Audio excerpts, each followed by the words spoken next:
ഞങ്ങളിന്ന് വണ്ടാനത്ത് പോയേക്കുമായിരുന്നു കേട്ടോ. വണ്ടാനം എന്ന് പറയുന്നത് ഇവിടെ മെഡിക്കൽ കോളേജാണേ. അതിന് മോൻ്റെ കാലിലൊരു വലിയൊരു ഈ തുണേൻ്റെ ഭാഗത്തായിട്ട് ഇങ്ങനെ വലിയ റൗണ്ടിലൊരു സ്കിന്നിലൊരു പ്രശ്നമുണ്ട്.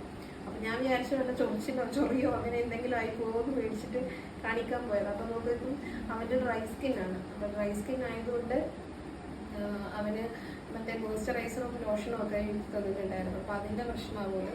അപ്പോൾ അത് ഉപയോഗിക്കാൻ പറഞ്ഞിട്ടുണ്ട്.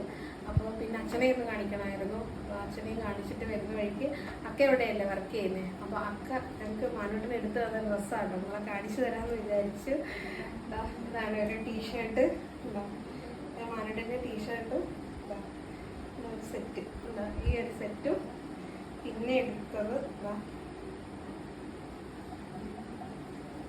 ഇതാണ് അടുത്ത. ഇങ്ങനെയുണ്ട്, കൊള്ളാമോ? അങ്ങനെ രണ്ട് ഡ്രസ്സ് എടുത്തു തന്നു മാനോട്ടന്.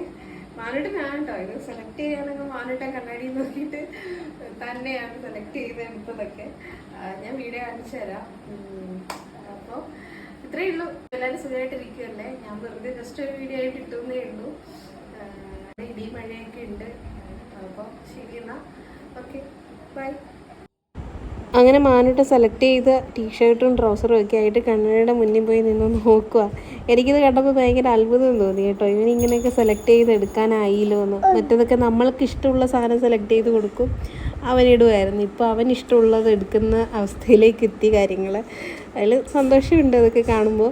അപ്പോൾ ഇത് കയ്യിലിരിക്കുന്ന ജയറാം പച്ചയാണെന്ന് തോന്നുന്നു കളറ്. അതാണ് സെലക്ട് ചെയ്തത് പുള്ളിക്കാരൻ. പിന്നെ വേറെ ഒരെണ്ണവും കൂടി എടുത്തിട്ടുണ്ട്. അങ്ങനെ രണ്ടെണ്ണം അക്കേനെ കൊണ്ട് 2 ടോപ്പ് എടുപ്പിച്ചു.